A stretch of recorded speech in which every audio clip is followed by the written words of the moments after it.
On sait que les organismes unicellulaires effectuent avec leur environnement externe des échanges de matière, des échanges d'énergie. Et ces échanges sont rendus possibles grâce au phénomène de diffusion, mais aussi de convection.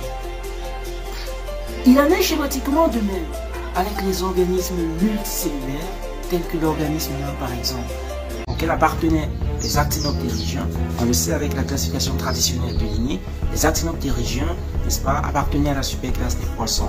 Mais sauf qu'avec la classification phylogénétique moderne, basée sur des études moléculaires, cette superclasse des poissons s'est donc avérée être polyphylétique, donc sans valeur systématique, d'autant plus que la classification phylogénétique moderne ne reconnaît que des groupes monophylétiques, c'est-à-dire groupes d'organismes constitués d'un ancêtre commun et de la totalité de la descendance.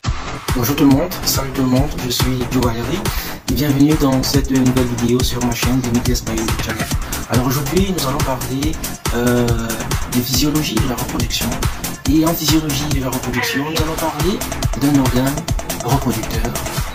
reproducteur mâle, il s'agit du pénis. Et à propos du pénis, nous parlerons de son anatomie, nous parlerons également de sa physiologie.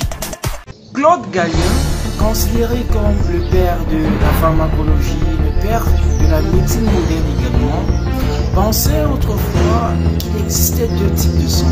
Le sang veineux qui avait son origine dans le foie et le sang artériel qui était produit dans le cœur. Avec la classification traditionnelle de Linné, les chondrichtiens appartenaient à la superclasse des poissons avec les actinoptérygiens. Mais sauf qu'avec la classification moderne, basée sur des études moléculaires, la superclasse des poissons s'est avérée être polyphylétique, donc sans valeur systématique.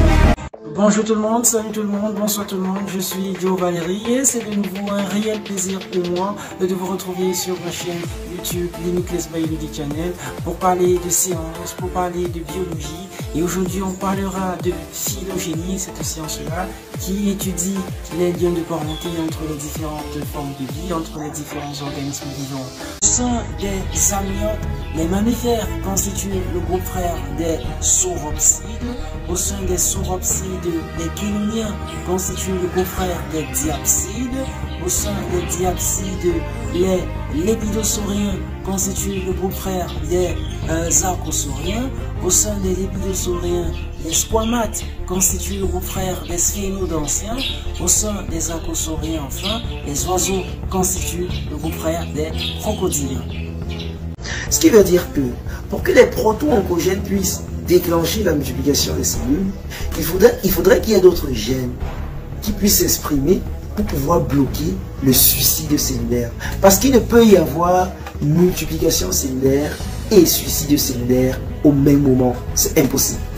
La transformation cancéreuse d'une cellule pourrait aussi être liée à l'inactivation anormale des anti-oncogènes ou des gènes suppresseurs de tumeurs qui, normalement, freinent la multiplication cellulaire. Parce qu'on sait que si une cellule se multiplie de façon incontrôlée, de façon anarchique, elle deviendra une cellule cancéreuse. Donc il faudrait qu'il y ait l'activation des gènes suppresseurs de tumeurs pour pouvoir freiner la multiplication cellulaire. Bonjour tout le monde, salut tout le monde, bonsoir tout le monde, je suis Joe Valéry et c'est de nouveau un réel plaisir pour moi de vous retrouver sur ma chaîne YouTube Limitless Biology Channel pour parler de physiologie, pour parler d'électrophysiologie, c'est-à-dire cette discipline qui s'intéresse aux phénomènes électriques qui se produisent au sein de nos cellules, au sein de nos tissus. Dans le cadre de cette première vidéo consacrée à l'électrophysiologie, nous allons comprendre l'origine de l'activité électrique des cellules. Nous allons également le monde parasitaire en étudiant dans les moindres détails les parasites qui vont s'attaquer aux êtres humains, parce que l'enjeu ici, le but est d'améliorer les conditions de vie des êtres humains. Toutes les sciences que nous étudions, que ce soit la biologie, la chimie, les mathématiques, tous ont un intérêt commun, c'est d'assurer la survie, la pérennisation de l'espèce humaine, l'Homo sapiens sapiens.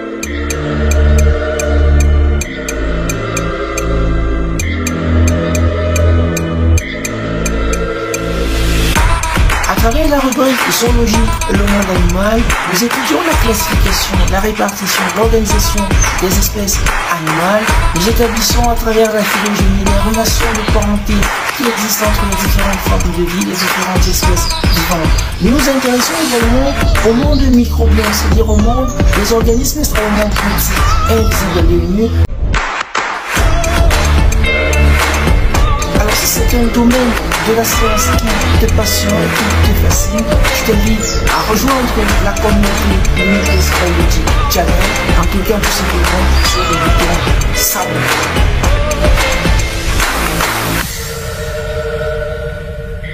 Je suis Joe Valéry, étudiant physiologiste à la faculté des sciences de l'université de Yaoundé.